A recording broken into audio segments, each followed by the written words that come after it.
بہت بڑے عالم، کہتے ہیں کہ میرے ذہن میں سوال پیدا ہوا، میں پیدل کربلا جا رہا تھا، ذہن میں سوال پیدا ہوا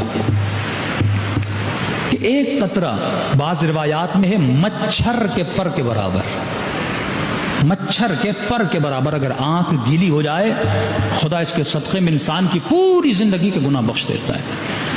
یہ عالم کہتا ہے میں سوچ رہا تھا یہ روایت لاجیکل نہیں لگ رہی ہے، ایک آنسو اور نتیجہ اتنا کہ خدا سارے گناہ بخش دے۔ کہ راستے میں جا رہا تھا، ایک سید مجھ سے ملا، ہمراہ ہوئے، بڑی اس نے علمی باتیں کی۔ میں نے کہا اب یہ اچھا موقع ہے میں سید سے سوال کروں۔ میں نے کہا سید ایک مسئلہ میرے ذہن میں گونج رہا ہے کہ ایک قطرے کے صدقے میں خدا سارے گناہ بخش دے۔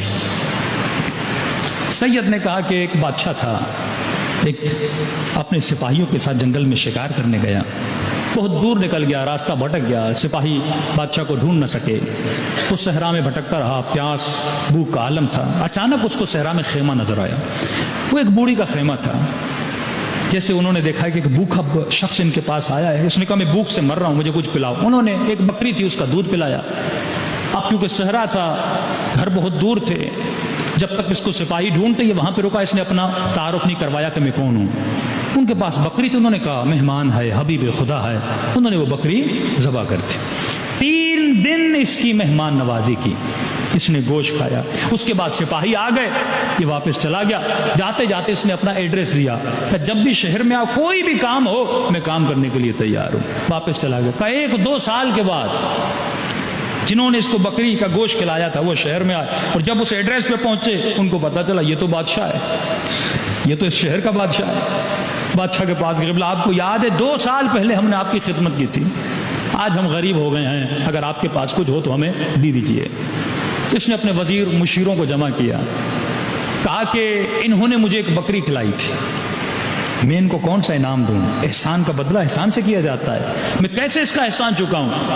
انہوں نے قبلہ اس نے 1 بکری دی تھی، آپ 10 بکریاں دیجئے، دوسرے کا بکریوں کا پورا ریوڑ دیجئے، تیسرے نے کہا آپ اس کو ایک باغ بھی دیجئے، چوتھے نے کہا نہیں اگر اتنا ہی اس نے احسان کیا ہے تو آپ اس کو کوئی مشیر بنا دیجئے، کوئی حکومتی سرکاری عہدہ دے دیجئے۔ بادشاہ نے کہا یہ ساری باتیں صحیح ہیں لیکن یہ عدالت کے خلاف ہے۔ کہ وہ کیسے ہے؟ کہ اس کے پاس جو کچھ تھا، اس کی زندگی کی کمائی بکری تھی، ہائی اس کے پاس، اس کا سرمایہ، اس کی دولت ایک بکری تھی، اس کے پاس جو کچھ تھا اس نے مجھ پہ نچھاور کر دیا۔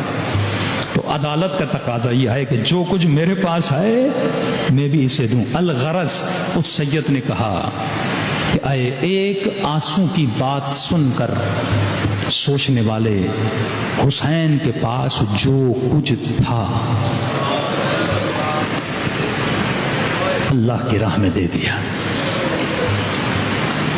اپنے جسم سے شروع کیا حسین نے، عباس کے بازو دیے، سکینہ کا بچپنا دیا، عاصم کے ٹکڑے ٹکڑے ہو گئے، علی اصغر قربان کیا، زینب کی چادر قربان کی۔ میں آپ کو سمجھانے کے لیے یہ مثال دے رہا ہوں، سمجھانے کے لیے 6 مہینے کا علی اصغر دیا۔ لوگ یہ سن کے آگے گزر جاتے ہیں، لیکن اگر اس جملے کو فیل کریں نا کہ امام حسین نے کیا کیا قربان کیا۔